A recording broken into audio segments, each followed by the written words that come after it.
Bharatiya Janata party के लिए जो यहाँ पर उत्तर प्रदेश के चुनाव दोस्तों किसी सिर दर्द से कम नहीं है।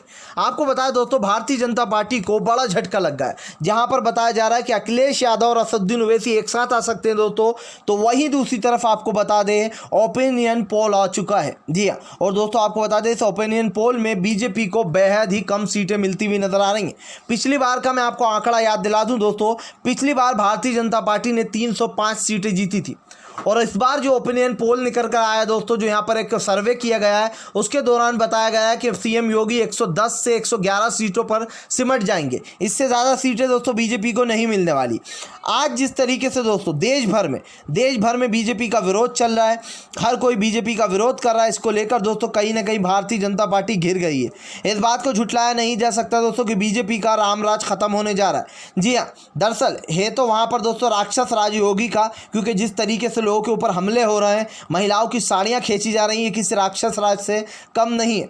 लेकिन दोस्तों अब यूपी में योगी को बड़ा झटका, जो लोग 305 सीटें पिछली बार जीती थी जिन्होंने, आज यूपी में उनको बड़ा झटका लगा है, क्योंकि दोस्तों हम आपको बता दें मात्र 110 से 11 सीटों पर खिसकने वाली है बीजेपी। और ये किसी और का सर्वे नहीं दोस्तों, बल्कि बीजेपी का अंदरूनी सर्वे है, जो कि अभी हाल ही में कराया गया है। जी हाँ, आपको बता दोस्तों भारतीय जनता पार्टी ने भले ही ब्लॉक प्रमुख चुनाव में किसी तरीके से आड़ी टेढ़ी चीज़ें कर जीत हासिल कर ली हो, लेकिन ये आप अच्छे से जानते हैं कि पंचायत चुनाव में अखिलेश की जीत हुई थी, और ये ओपिनियन पोल साफ बताता है कि इससे अखिलेश यादव की पार्टी को और भी ज़्यादा मजबूती मिल रही है।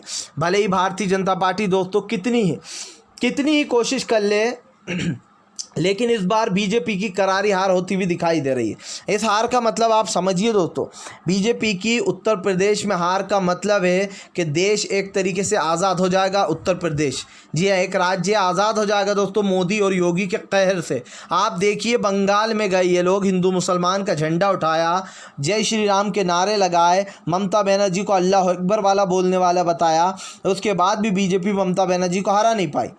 क्या आपने कभी सोचा इसकी वजह क्या है? इसकी वजह है दोस्तों एकता। वहाँ के हिंदू मुसलमानों में ज़रा सी भी नफरत नहीं है। वहाँ के हिंदू और मुसलमान भाई एक साथ होकर चलते, सब ने एकजुट होकर ममता बनर्जी को वोट दिया। और आज हमारे देश में इसी चीज़ की कमी है दोस्तों, हम लोग बट जाते हैं। भारतीय जनता पार्टी हम में फूट डालती है हिंदू मुसलमान कर और हम लोग बट जाते हैं। यही आपको नहीं करना है दोस्तों। बीजेपी तो यही चाहती है कि हिंदू मुसलमान में झगड़े हों और उनका फ़ायदा हो, उन्हें वोट मिल जाए। जी हाँ, लेकिन दोस्तों बीजेपी की सारी साजिशों को आपको नाकाम करना ही होगा। सब भाइयों को एक साथ आकर, किसानों ने तो ऐलान कर दिया है दोस्तों कि वो बीजेपी के खिलाफ मोर्चा खोलेंगे। इधर बताया जा रहा है दोस्तों असदुद्दीन ओवैसी जो है उनका जो है यहाँ पर अखिलेश के साथ गठबंधन हो सकता है। हालांकि दोस्तों भले ही वो चुनाव अलग लड़े, लेकिन वो अखिलेश यादव को अपना समर्थन दे सकते हैं। जी हाँ, अगर दोस्तों अखिलेश यादव को सीटें कम पड़ी तो असदुद्दीन ओवैसी के वोट जो है वो काम आ सकते हैं अखिलेश यादव के, वो अपना समर्थन दे सकते हैं। लेकिन दोस्तों बताया जा रहा है कि फ़िलहाल दोस्तों अखिलेश यादव को ही चुनाव लड़ना, भारतीय जनता पार्टी को हराने के लिए दोस्तों आपको या तो समाजवादी पार्टी या फिर कांग्रेस, इन दोनों ऑप्शन में से आपको एक चुनना चाहिए। क्योंकि दोस्तों इस वक्त अगर मैं बात करूं कोई स्ट्रॉन्ग पार्टी की जो चुनौती दे सकती है, तो वो या तो समाजवादी पार्टी है दोस्तों, या फिर दोस्तों कांग्रेस है। अब ये आप अच्छे से जानते हैं दोस्तों कि इस वक्त असदुद्दीन ओवैसी का यूपी में कोई वजूद नहीं है। पिछली बार उन्होंने 38 सीटों पर चुनाव लड़ा था, और इस चुनाव को लड़ने के बाद उनकी ज़मानत तक जब्त हो गई थी, क्योंकि उन्होंने यूपी से एक भी सीट नहीं जीती थी। हालांकि अब की बार उन्होंने बिहार में कदम रखा, उन्होंने 5 सीटें जीती। लेकिन सवाल ये दोस्तों, हार जीत मैटर नहीं करती है, क्योंकि ये ज़रूरी नहीं कि आप पिछली बार हारे थे तो आप अब की बार भी हारोगे, आप जीत भी सकते हो। लेकिन दोस्तों वोट का जो बंटवारा होगा उससे बीजेपी का ही फ़ायदा होगा। आप समझिए इस बात को कि बीजेपी यही चाहती है, वो हिंदू मुसलमान कर चाहती है कि फ़िलहाल वोट बढ़ जाएँ।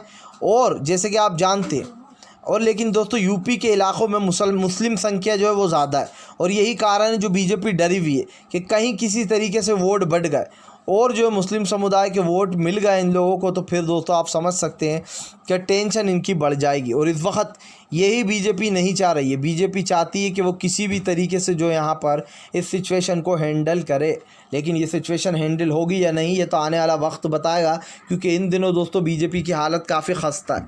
ये आप भी जानते हैं कि बीजेपी के पैर जमाने के लिए उसको ज़मीन नहीं मिल रही है और बीजेपी को डर सता रहा है कि फ़िलहाल आने वाले समय में उसके साथ क्या होने वाला है।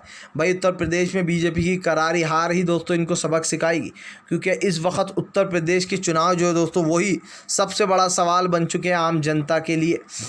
फ़िलहाल तो ये दोस्तों कि अगर आप भी जो यहाँ पर भारतीय जनता पार्टी को हराना चाहते हैं और आप मानते कि जो यहाँ पर बदलाव होना चाहिए यूपी में, तो इस वीडियो को लाइक करें, चैनल को सब्सक्राइब करके पास में एक घंटी दबा दें।